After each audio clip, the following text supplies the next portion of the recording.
You may have been with the company at the time. I think it was maybe around late 96, but it may have been 97 when you were gone. But did you ever hear the story of supposedly someone leaving a similar deposit in Mark Henry's sandwich? Oh yeah, I was in '95.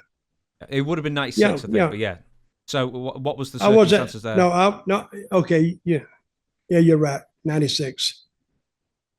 Well, we was all sitting around one day in the afternoon. Things slow down, and we all go to. They have it ready about 2 o'clock. Catering, and I didn't learn about this for about a week or two later, I think. But somebody made a little deposit in his box too. So, see, working in WWE wasn't like working down at Walmart. Well, not working at Costco or school or any place, because you didn't know which one of these inbred bastards, these goofs, was going to do something to your food or do anything to you because they had and that was one thing of staying away from that group because they were heavy ribbers. One guy would cut off another guy's pants, which is not that bad. And he walks through with like he's got long pants on one leg and then shorts on the other.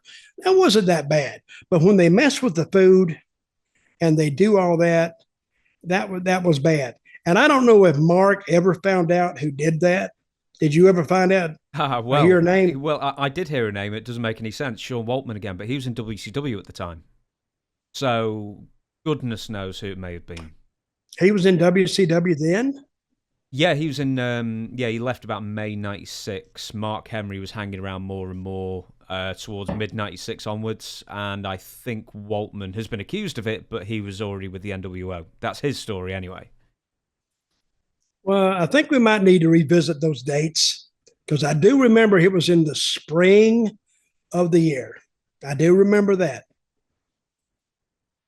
Anyway, they Well, they did some crazy stuff. So you remember the time when Sean, the heartbreak kid, when he had to run in with the Blue Brothers in yes, Madison Square Garden? we Yeah, yeah we talked about it with Tom. that's right. That's right. And the thing that makes that, I didn't know they were going to do it. So if anybody to ask me what happened, I'd have to look at them and say, I don't know. And the first thing they would have said was, you're a damn liar. But I didn't know. I really didn't know. And they didn't even tell me even after they did it.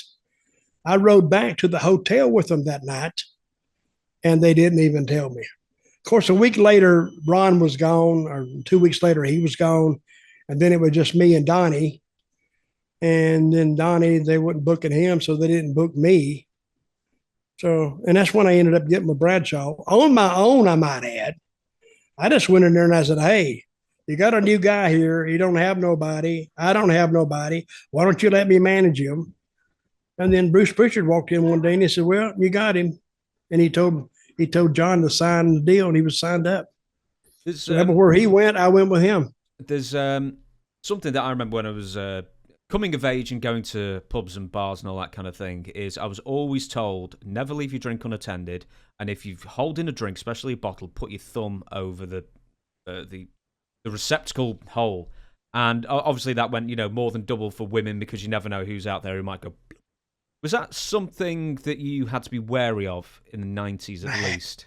Hell yeah. I mean, I'm not a big bar goer tour because you get in the bars, people act stupid.